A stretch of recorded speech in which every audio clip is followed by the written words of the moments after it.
महाशिलव जातक पुरुष को आशा लगाए रखना चाहिए। विद्वान निराश न हो, मैं स्वयं को ही देखता हूँ। जैसी इच्छा की थी उसी के अनुसार सब कुछ हुआ। वर्तमान कथा। एक बार एक निराश भिक्षु से भगवान बुद्ध ने प्रश्न किया, क्यों भिक्षु, क्या तू सचमुच ही हिम्मत हार बैठा है? भिक्षु बोला, हाँ भगवान। बुद्ध ने कहा, कल्याणकारी शासन में प्रवर्जित होकर हिम्मत नहीं हारना चाहिए।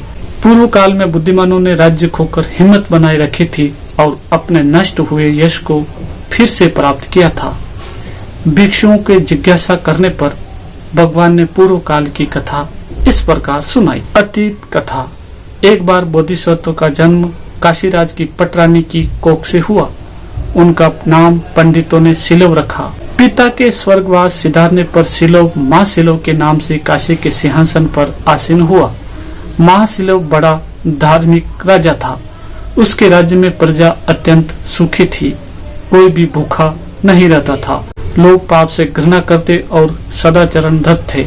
एक बार एक मंत्री को उसका आचरण सदाचार से घिरा होने के कारण राजा ने राज्य से निकाल दिया।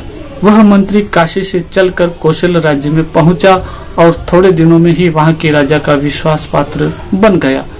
एक दिन नए मंत्री ने कौशल राज्य से कहा, महाराज, काशी का राज्य एक मधुपूर्ण छत्ते के समान है। इस समय बिना विशेष प्रयास के ही उस पर अधिकार किया जा सकता है।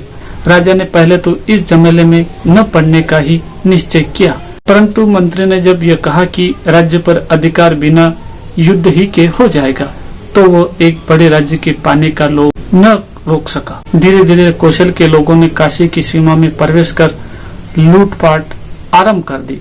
महाशिलव ने उन्हें बुलाकर पूछा, तुम किस लिए यह अनाचार करते हो? उन्होंने उत्तर दिया, धन पाने के लिए। राजा ने उन्हें धन देकर संतुष्ट कर दिया। कौशल राज्य को विश्वास हो गया कि काशी का राजा युद्ध नहीं करना चाहता। उसने सेना लेकर काशी पर आक्रमण कर दिया।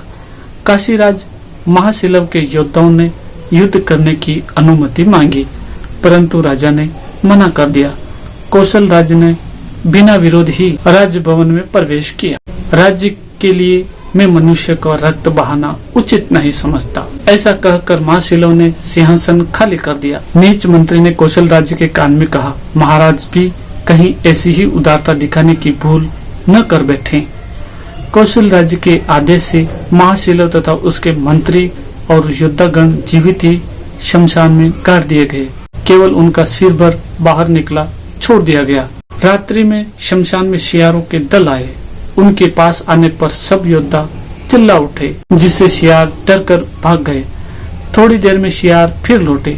महाशिलव ने एक तगड़े शियार को अपनी ठुड्डी के नीचे दाब लिया। शियार ने छूटने के लिए भरपूर जोर लगाया, पर न छूट सका। इस खींचतान में गड्ढे की मिट्टी ढीली पड़ गई और महाराज महाशिलव प्रयत्न करके उससे बाहर निकल आए। उन्होंने शियार को छोड़ दिया, जो अपने साथियों सहित वन में भाग गया। इसके पश्चात उन्होंने अपने सब साथियों को भी गड्ढों से बाहर निकाल लिया। इसी समय शमशान में कुछ लोग एक शव छोड़ गए, जिसके बंटवारे के लिए दो यक्षों में झगड़ा आरंभ हो गया। बोधिसत्व ने यक्षों से कहा, यदि तुम हमारा कुछ काम करो तो मैं इस शव को काट कर ठीक 2 भाग कर दूंगा। यक्ष राजी हो गए। राजा ने खड़क से काटकर शव के ठीक 2 भाग कर दिए, जिससे यक्षों को संतोष हुआ।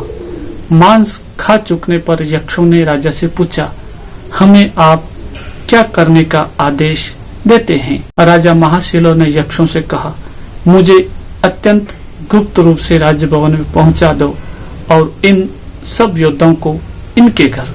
यक्षों ने राजा के आदेश का पालन तत्काल कर दिया। कौशल का राजा आराम से सो रहा था। महाशिलव ने तलवार की नोक उसके पेट में चुभोकर उसे जगाया। महाशिलव को सामने देखकर वह एकदम घबरा गया। उसने सोचा, इस धर्मात्मा राजा में अवश्य ही कुछ अलौकिक शक्ति है, तभी तो यह सेना और पहरेदारों से घिरे हुए प्रासाद में अकेला निर्विघ्न चला आया। उसने बोधिसत्व के चरणों पर गिरकर क्षमा मांगी। दूसरे दिन सवेरे सब लोगों को बुलाकर उसने उस चुगलखोर मंत्री को दंड दिया। और अपनी सेना सहित काशी छोड़कर कौशल की ओर प्रस्थान कर गया। इस कथा का मर्म भिक्षुओं को समझाते हुए भगवान बुद्ध ने उपरोक्त गाथा कही।